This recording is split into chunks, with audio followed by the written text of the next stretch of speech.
Hello everybody, my name is Geraldine Gordon. I'm the lactation consultant here in the Rotunda Hospital. This is my colleague Marina Cullen, and we're here today to deliver our breastfeeding workshop. Okay, we're going to start the workshop by talking a little bit about the antenatal preparation.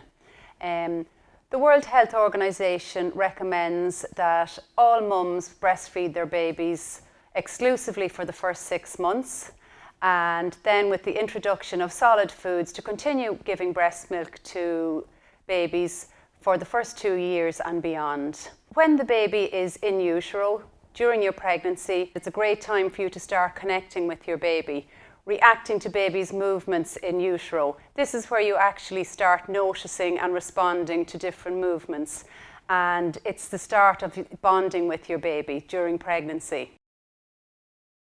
I'm going to talk a little bit about the importance of breastfeeding and why we encourage you to give breast milk to your baby. Our benefits are great for both mother and baby.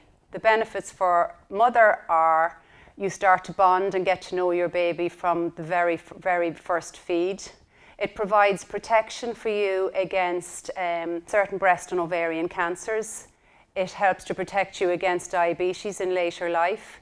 It helps to aid with weight loss after pregnancy. So by breastfeeding, you'll be using up the extra fat stores that have been laid down during pregnancy. So it helps you to lose those quite quickly in the months after baby is born. During breastfeeding, there's a surge of the hormone oxytocin. Oxytocin is also the hormone that helps your womb to contract in labour. So as soon as possible after the baby is born, the extra surge of oxytocin you would get by having your baby at your breast and baby starting to feed also helps to stop any heavy bleeding from the site of the placenta in the womb. Breastfeeding is free and it doesn't need any preparation and it's time saving. So that's very, very beneficial for mums who are very tired getting over the delivery of their baby in the early weeks as well. This breast milk is a food that's unique to baby's needs.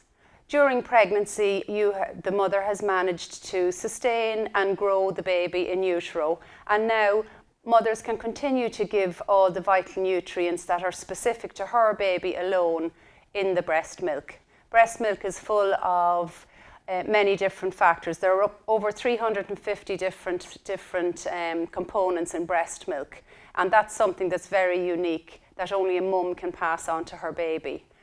The breast milk helps to protect against infections, gastroenteritis, different allergies, eczema, urinary tract infections, respiratory infections, diabetes, obesity in later life.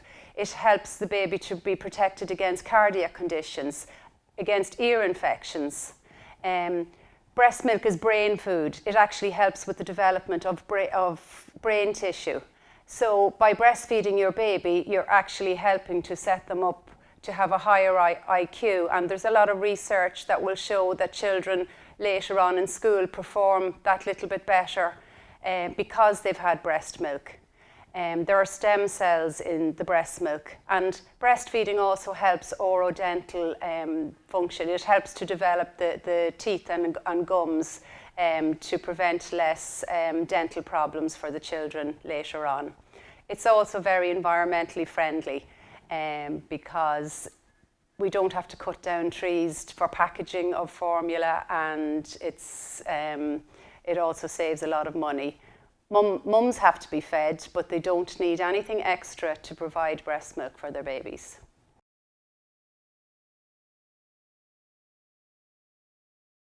Hi, I'm Marina Cullen, the other lactation specialist here in the Rotunda Hospital, and I'm going to fast forward now to labour and delivery. You've probably all been to antenatal classes at this stage, or if not at the classes, access them online. So I'm not going to go into too much detail about pain relief, but we would really suggest that you try and stay mobile for as long as you possibly can. Let there be no doubt who's in charge. Your baby's in charge from right now going forward. And if your baby needs to be monitored closely in labour, you won't be able to mobilise as much. But if your baby doesn't need close monitoring, we would really recommend that you mobilise as much as you possibly can. Water is very therapeutic. If you get into the bath, go for a walk after the bath, if you want to get straight back into the bath again, that's fine. Shower, the heat of the water on your back is therapeutic as well. Birthing balls are also really, really good. It just helps your baby to align in the womb as well, and helps descent of the head, and gets you further and further along, nearer and nearer to 10 centimetres. If you've ever used yoga in the past or hypnobirthing, they're really, really good tools to use now. If you could hit the refresh button with that, affirmations, anything that's going to, strategies that will keep you strong in labour and help you get further and further along and nearer to 10 centimetres. It means that if you do go for other forms of pain relief, they won't be on board for as long.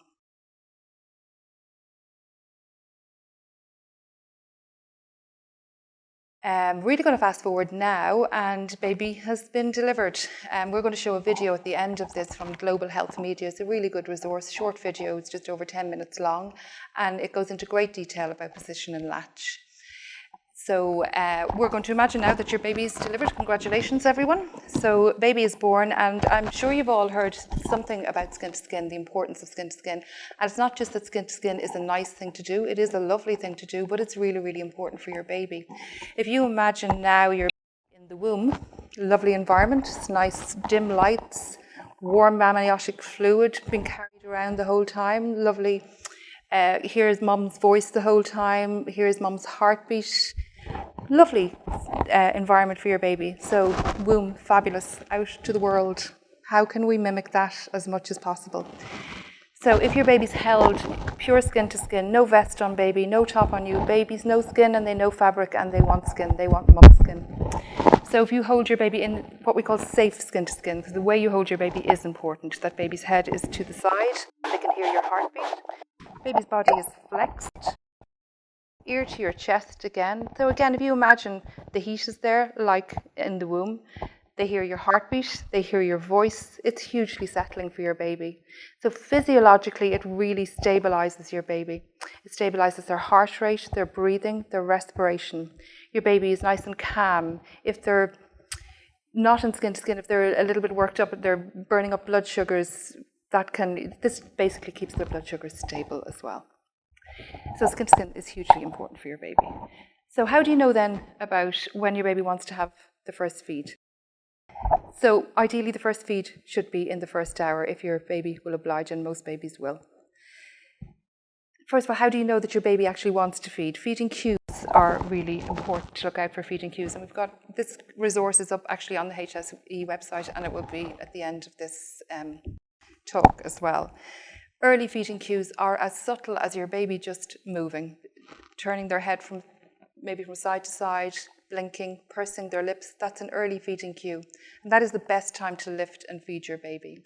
Hand going to the mouth is an intermediate feeding cue, and your baby's already getting a little bit touchy. And we know ourselves when we're getting a little bit hungry, we don't concentrate the same way as we would when we're nice and calm. So if we could take it back a step when baby's nice and calm and just coming out of that sleep and they're in a lovely, quiet, alert state, they do much better, and it's a great time to lift and feed your baby. The late feeding cue is crying. Years ago we used to say, oh, baby's crying, it's time to feed the baby, but now we know that's actually too late. We need to take it back a couple of steps. Obviously, some babies go from 0 to 100, they're quiet 1 minute and crying the next. You just settle your baby if that's the case. The best way to settle your baby is holding your baby skin to skin. So your baby's ready for the first feed, so we're going to talk about positioning at the breast. So the way you hold your baby is important in order for your baby to get a deep latch. I don't know about you, but it's been instilled in me from the time that I was a child, the way when you're given a child to hold, you mind that child's head, and you hold the baby's head up like this. If you try to latch this baby with your hand up on the baby's head like that, that baby won't achieve a deep latch. So if you could remember one thing, bring your hand right back from ear to ear. So you're supporting the back of the baby's neck and shoulders. Baby's body is to your body. The head, the shoulders and the hips are in a straight line, and you're quite literally chest to chest. And sometimes it takes a little bit of confidence to feel comfortable. The baby's body is in your forearm. When you feel confident that you have a good support of your baby, you can bring your other hand to the breast. You can express a tiny bit of colostrum out, and we will talk about hand expressing in a few minutes, but it's really important that you move your hand out of the way. If I try to latch this baby with my finger here, that's not going to happen. I need to move my hand out of the way. Then I line the nipple up with the baby's nose, because smell is a huge part of feeding for a newborn. When the baby smells, that entices them then to open their mouth wide, and we really do need a wide mouth for a deep latch, and deep latch is really important for milk transfer. So I've lined the baby's nose up opposite the nipple, baby's open the mouth wide.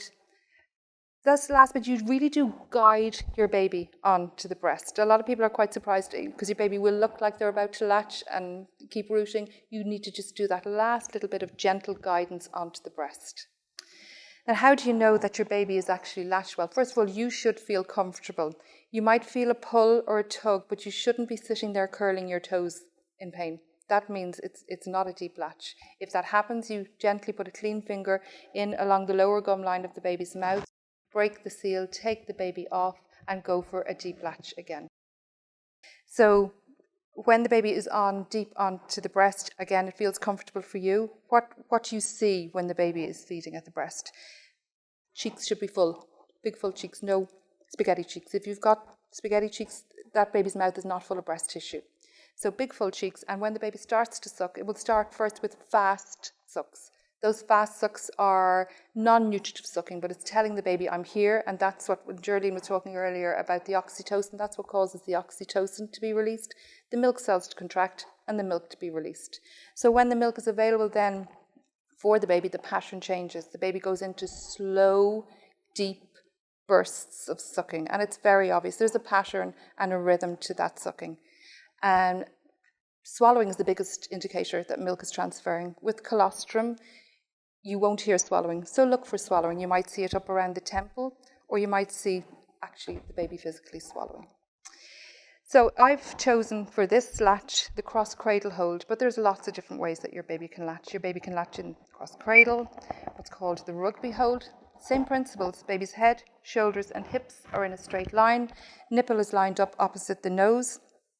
This is a really good one for a premature baby or for women who have larger breasts. You've got a really good view of what's happening. Another really lovely position, if you're straight after delivery, is in skin to skin, this laid back position, and you can get some resources from latch on laid back feeding or biological nurturing. Babies just seem to love this position.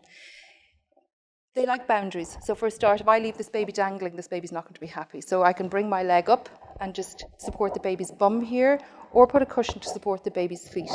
Baby brings one hand up either side of the breast. And in this position, babies, again, just seem to know what to do. They navigate the breast, they drop their jaw deeper because it's physiologically you're able to drop your jaw deeper in this position, and they just tend to get a deeper latch, and their feeding reflexes kick in this position. So this is a really nice position, and it's really good to look up this resource about laid back feeding before you come in to in labour.